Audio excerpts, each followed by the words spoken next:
ತಿರುಮಲ ತಿರುಪತಿ ದೇವಸ್ಥಾನದ S V Pranadana ಟ್ರಸ್ಟ್ಗೆ Google ಉಪಾಧ್ಯಕ್ಷ ಚಂದ್ರಶೇಖರ್ ತೋಟ ಅವರು 1 ಕೋಟಿ ರೂಪಾಯಿ ದೇಣಿಗೆ ನೀಡಿದ್ದಾರೆ.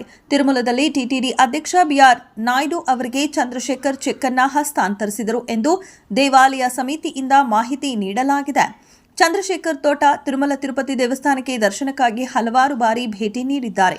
ಅವರು ಇದಕ್ಕೂ ಮೊದಲು ಅನೇಕ ವಸ್ತುಗಳನ್ನು ದೇಣಿಗೆ ನೀಡಿದ್ದಾರೆ. ಆದಾಗ್ಯೂ ಅವರು ಇಷ್ಟು ದೊಡ್ಡ ಮೊತ್ತವನ್ನು ದೇಣಿಗೆ ನೀಡುತ್ತಿರುವುದು ಇದೇ ಮೊದಲು. ತಿರುಪತಿ ವಿಶ್ವದ ಅತ್ಯಂತ ಶ್ರೀಮಂತ ದೇವಾಲಯ ಟ್ರಸ್ಟ್ ಆಗಿದೆ.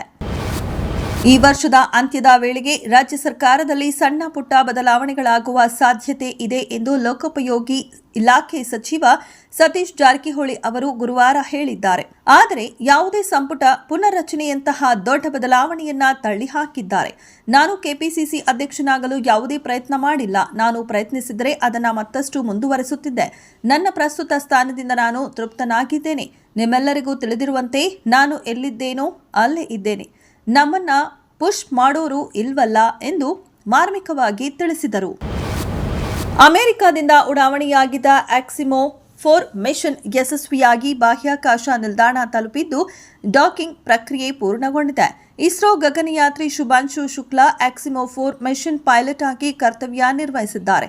ಸುಮಾರು 41 ವರ್ಷದ ನಂತರ ಬಾಹ್ಯಾಕಾಶ ತಲುಪಿದ 2ನೇ ಭಾರತೀಯ ಎಂಬ ಹೆಗ್ಗಳಿಕೆಗೆ ಪಾತ್ರರಾಗುವ ಮೂಲಕ ಶುಭಾಂಶು ಶುಕ್ಲಾ ಐತಿಹಾಸಿಕ ಸಾಧನೆ ಮಾಡಿದ್ದಾರೆ. ಗಗನಯಾತ್ರಿಗಳು ಬಾಹ್ಯಾಕಾಶ ನೌಕೆ ನಿಲ್ದಾಣದಲ್ಲಿ ಸುಮಾರು 14 ದಿನಗಳನ್ನು ಕಳೆಯಲಿದ್ದಾರೆ. ರಾಜ್ಯದ ಆಡಳಿತಾರೂಢ ಕಾಂಗ್ರೆಸ್ನಲ್ಲಿ ಸಾಕಷ್ಟು ಶಕ್ತಿ ಕೇಂದ್ರಗಳಿದ್ದು ಸೆಪ್ಟೆಂಬರ್ ನಂತರ ರಾಜಕೀಯ ಬೆಳವಣಿಗೆಗಳು ನಡೆಯಲಿವೆ ಎಂದು ಸಹಕಾರ ಸಚಿವ ಕೆಎನ್ ರಾಜಣ್ಣ ಹೇಳಿದ್ದಾರೆ. ಈ ವರ್ಷದ ಕೊನೆಯಲ್ಲಿ ರಾಜ್ಯದಲ್ಲಿ ಸಚಿವ ಸಂಪುಟ ಪುನರಾರಚನೆ ಮತ್ತು ನಾಯಕತ್ವ ಬದಲಾವಣೆ ಆಗಲಿದೆ ಎಂಬ ಊಹಾಪೋಹೆಗಳ ನಡುವೆ ರಾಜಣ್ಣ ನೀಡಿರುವ ಹೇಳಿಕೆ ಹೆಚ್ಚಿನ ಮಹತ್ವ ಪಡೆದುಕೊಂಡಿದೆ. ಸುದ್ದಿಗಾರರ ಪ್ರಶ್ನೆಗೆ ಉತ್ತರಿಸಿದ ಸಚಿವರು ಸೆಪ್ಟೆಂಬರ್ ಮುಗಿಯಲಿ ರಾಜ್ಯ ರಾಜಕೀಯದಲ್ಲಿ ಬೆಳವಣಿಗೆಗಳಾಗುತ್ತವೆ. ಸೆಪ್ಟೆಂಬರ್ ನಂತರ ಪ್ರಾರಂಭವಾಗಲಿದೆ ಎಂದು ತಿಳಿಸಿದರು.